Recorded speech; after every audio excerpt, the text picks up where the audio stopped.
Buenos días, apreciados alumnos. Mi nombre es Mari Pichardo. Estaré desarrollando con ustedes la unidad curricular clínica oftalmológica. El día de hoy hablaremos de la conjuntiva. El ojo es la ventana del cuerpo humano a través de la cual el hombre reconoce su camino y disfruta lo bello del mundo. Tocaremos temas como generalidades de la conjuntiva, recuento anatomofisiológico, exploración de la conjuntiva, exploración complementaria, conjuntivitis y su diagnóstico diferencial. Entre los objetivos tenemos explorar correctamente la superficie conjuntival, reconociendo la existencia de hiperemia, quémosis, hemorragia subconjuntival, exudación o secreción, y establecer la sospecha diagnóstica de conjuntivitis. Comencemos por definir conjuntiva. La conjuntiva es una membrana mucosa transparente que tapiza la superficie interna de los párpados, se refleja sobre la esclera anterior y termina en el limbo corneal. Constituye la mucosa ocular en contacto con la atmósfera y desarrolla una función protectora. En la conjuntiva se describen tres porciones: palpebral, vulvar, fornix o fondo de saco. En la imagen podemos apreciar la porción palpebral que se designa como marginal, tarsal y orbitaria. Se fusiona con la conjuntiva del fondo de saco superior e inferior en forma de pliegues laxos. La conjuntiva vulvar está adherida a la cápsula de Teno y con ello a la esclerótica, presentando su adherencia más firme en una banda estrecha en el limbo esclerocorneal.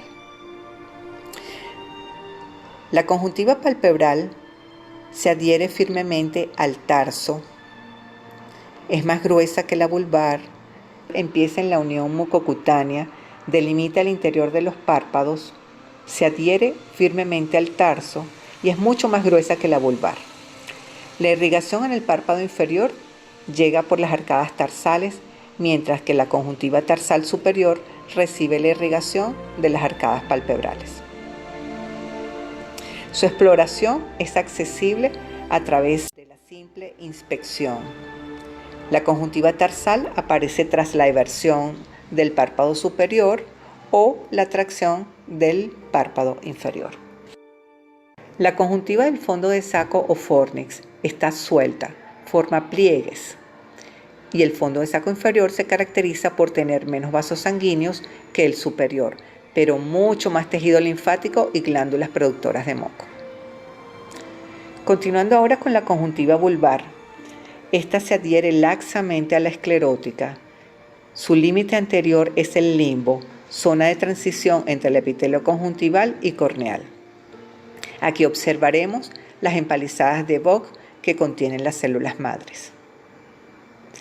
Hacia la porción nasal de la conjuntiva observamos el pliegue semilunar o plica.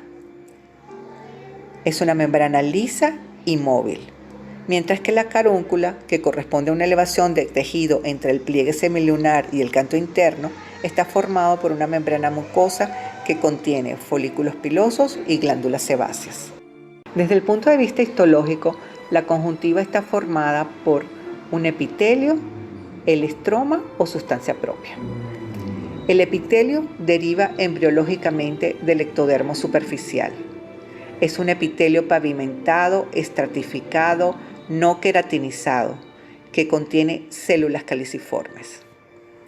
El estroma, por su parte, posee a su vez una capa adenoidea superficial que contiene tejido linfoide y una capa fibrosa o profunda compuesta por una retícula de tejido conjuntivo con fibras elásticas y vasos sanguíneos. A nivel de la conjuntiva encontramos dos tipos de glándulas: las secretoras de mucina, llamadas células caliciformes, y las glándulas lagrimales accesorias de Wolfram y Krause.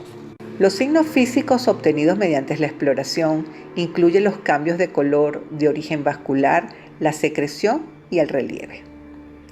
Al considerar el diagnóstico diferencial de la inflamación de la conjuntiva, debemos tener en cuenta tres características: el tipo de secreción o exudado, las características de la reacción conjuntival y la presencia o ausencia de linfadenopatías. La secreción se compone de un exudado que se ha filtrado desde los vasos sanguíneos a través del epitelio. En la superficie de la conjuntiva se le añade una cantidad variable de restos epiteliales, moco y lágrimas. Según el proceso inflamatorio se desarrollan varios tipos de secreción: acuosa, mucosa o mucinosa, purulenta y mucopurulenta. La secreción serosa es transparente. Se trata de un exudado seroso de cantidad variable con aspecto de lágrima. Se asocia a conjuntivitis de origen viral. La secreción mucosa, compuesta por un exudado seroso que también contiene fibrina y moco. Se caracteriza por cordones blanquecinos en el fondo de saco conjuntival o en el borde palpebral, típica de las conjuntivitis alérgicas. La exudación purulenta, por otra parte, presente en las conjuntivitis bacterianas agudas o crónicas, se trata de un exudado rico en proteínas y fibrina, que se acumula sobre el epitelio conjuntival inflamado.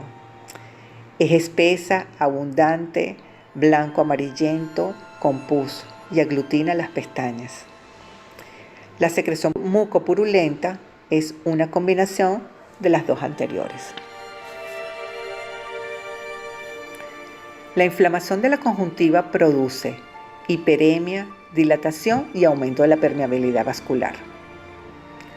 ¿Qué podemos observar como reacción conjuntival? Podemos observar hiperemia, edema o quémosis, hemorragia subconjuntival, folículos, papilas, membranas, ya sean pseudomembranas o membranas verdaderas. Veamos cada una de ellas. Hiperemia. Es el enrojecimiento agudo o crónico de la conjuntiva. Se debe a la dilatación de los vasos superficiales de la conjuntiva. Es una respuesta inespecífica a varias agresiones, como inflamaciones debidas a una infección alérgica o a factores tóxicos. Con frecuencia se asocia a un aumento de la permeabilidad vascular que ocasiona edema difuso o localizado, infiltración o hemorragia subconjuntival. En esta imagen se puede observar el color rojo brillante de los vasos conjuntivales. Edema conjuntival, también llamado quémosis, se define como tumefacción translúcida de la conjuntiva vulvar y los pliegues de los fondos de saco. Las causas más frecuentes están en relación con un aumento de la permeabilidad vascular de origen inflamatorio y raramente hemodinámico o por proliferación de células linfoides. Hemorragia subconjuntival es la colección debajo de la conjuntiva por ruptura de vasos sanguíneos. Es una mancha plana, indolora, que no sobrepasa el limbo y no afecta la visión. No duele. Se denomina también hiposfagma. Folículos. Son elevaciones discretas, rosadas o de color gris pálido, por debajo del epitelio conjuntival. Son estructuras avasculares, redondeadas y levemente elevadas que miden de 0,5 a 2 milímetros de diámetro. Se desarrollan en el borde del tarso y el fondo de saco conjuntival como una respuesta inespecífica a la inflamación. Los folículos también representan una reacción linfocítica con centros germinales activos, similares a los ganglios linfáticos periféricos. La porción central del folículo es avascular. Los folículos son centros germinales linfoides con fibroblastos en el centro y pueden verse en la conjuntiva normal. Aquí podemos observar la presencia de los folículos. Papilas. Son pequeñas elevaciones poligonales de la conjuntiva de aspecto aterciopelado, separados por áreas más pálidas de 0,3 a 0,2 milímetros de diámetro. Cada papila contiene una arteriola central dilatada que se ve como punto rojo con ramificaciones radiales hacia la periferia. Normalmente solo son visibles con una lámpara de hendidura. La respuesta papilar es un signo inespecífico de la inflamación conjuntival. Hablemos de las pseudomembranas. La pseudomembrana es un coágulo de fibrina y exudado sobre la superficie conjuntival. Al arrancarla de la superficie conjuntival observamos un escaso o nulo sangrado. Mientras que las membranas verdaderas se deben a una reacción inflamatoria más intensa con una exudación rica en fibrina que se coagula dentro del tejido conjuntival y en la superficie epitelial. Al arrancar las membranas conjuntivales quedan áreas cruentas y hemorrágicas. También es importante evaluar la presencia o no de linfadenopatías. El engrosamiento de los ganglios preauriculares es un rasgo de las infecciones virales o por clamidias, pero en raras ocasiones pueden estar presentes en las conjuntivitis bacterianas. Debemos tener presente algunas exploraciones complementarias como el frotis y los cultivos.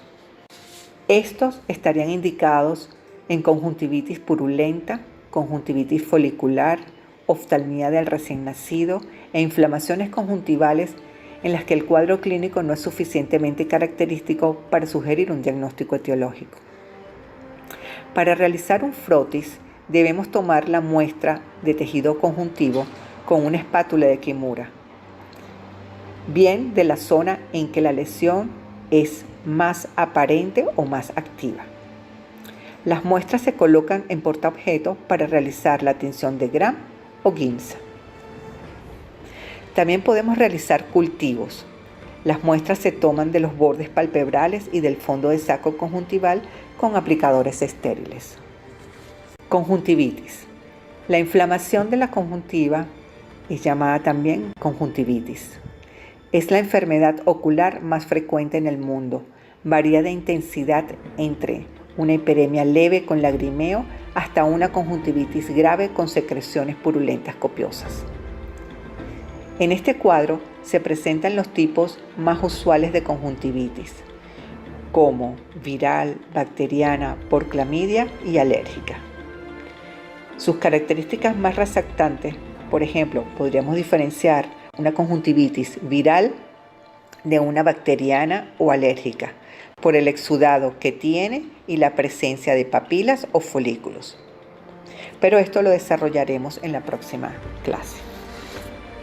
Finalmente, recordemos que la conjuntiva es una membrana mucosa transparente que tapiza la superficie interna de los párpados, se refleja sobre la esclera anterior y termina en el limbo esclerocorneal. Se describen en ella 3 porciones: palpebral, vulvar y fondo de saco. Histológicamente presenta epitelio y estroma o sustancia propia. Contiene glándulas secretoras de mucina y glándulas lagrimales accesorias. Al evaluar el proceso inflamatorio de la conjuntiva, tener siempre presente el tipo de secreción o exudado, las características de la reacción conjuntival y la presencia o ausencia de linfoadenopatías. Características que nos permiten orientar el diagnóstico etiológico de las conjuntivitis. Gracias.